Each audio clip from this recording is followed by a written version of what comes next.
Hi everyone. Now let's talk about the differences between Python 2 version and Python 3 version. So it is very simple and we have no complexity in these differences. So let us understand here. In Python 2, whatever the libraries are not compatible, we can't use for latest updates for machine learning, artificial intelligence, like that.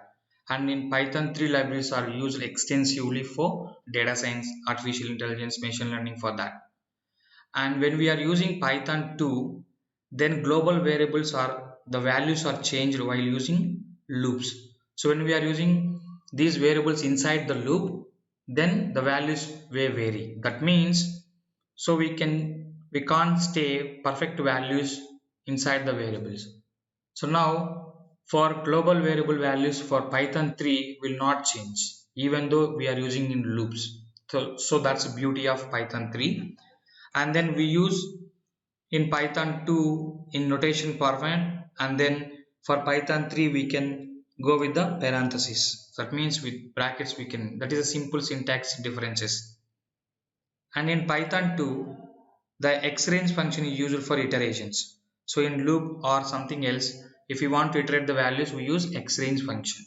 But in Python 3 we have new range function which can be used to perform the iterations in loop format. And then the syntax of Python 2 was comparatively difficult to understand. So it is very difficult to understand for Python 2 syntax. Let's like a print hello. So then these will look like format. And then syntax for Python 3 is simpler and easy understandable. So that's how we can use Python 3 here. So these are the basic differences from Python 2 to Python 3, and extensively we use Python 3 because of security updates are available for Python 3, and then we have great community developers community support for Python 3, and more than 3 lakhs libraries are available for all the technologies, and Python 3 can be used everywhere in all the technologies because it's a open source and free software. So this is all about Python 2 and Python 3. So we'll see few more classes later. Okay, so thank you so much and see you in the next class.